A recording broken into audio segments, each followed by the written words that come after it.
กราบนำน้อมพระผู้มีพระภาคเจ้ากราบนมัสการพ่อแม่ครูบาอาจารย์แสดงความเคารพพี่น้องทุกท่านที่เข้ามาเบิ่งในงานบวชหน้าศพเพื่อทรงดวงวิญญาณของญาอายญาลุงญาพ่อนอแก้วมอนใสไปสู่สุคติภพพี่น้องมาร่วมอนุโมทนากราบขอพระเดชพระคุณทุกท่านอันนี้จะบวชจัวค่ะนะ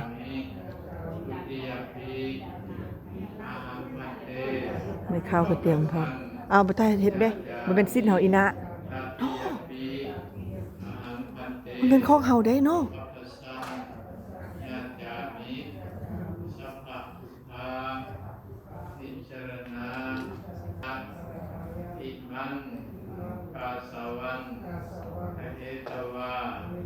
เอากดติดตามให้เด้อ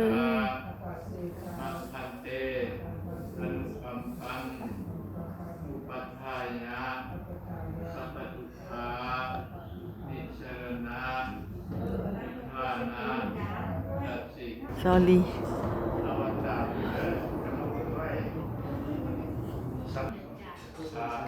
ตอนนี้พาเรื่องได้พาสงเงียบแล้วต่อไปจะได้ทำสิ้นแท้ละตอนนี้กำลังนุ่งผ้าละพี่น้อง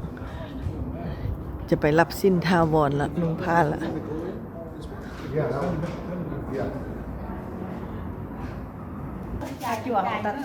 บ่จั่วเฮาอยู่พุ่นจัดอยู่พุ่นอันนี้มันผ้าอันนี้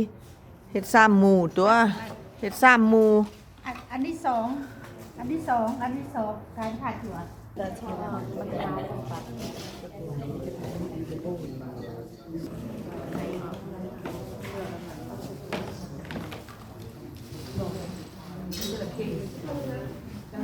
พาเจ้าลาดไปอยู่ตุยเอ้ยว่าเป็นส่งองค์เลยมีไล่นี่น่ะพอจัดใส่เข้านะโอ้เอาไปวางจัดเป็น10พุ่นแหละเอาโต๊ะตามตั้งหั่นน่ะตามตั้งหั่นน่ะเอ้ยเตรียมพร้อมจะเอาสิ้นพี่น้องตอนนี้ไม่ข้าวน้อยก็เตรียมพร้อม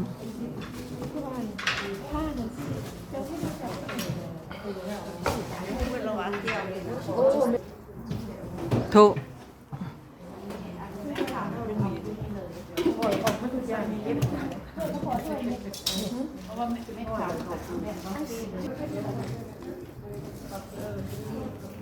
เบิ่งใส่จานจริงเลยว่ามีแล้วอันนี้ฝากไว้ว่าเป็นของแม่ขาวครบหมด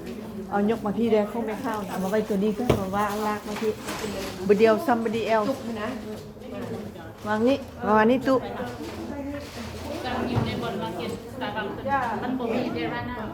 ไปเดินโทรกับจอดอาหารการกินพี่น้องไปนั่งเอาไปไล่บ่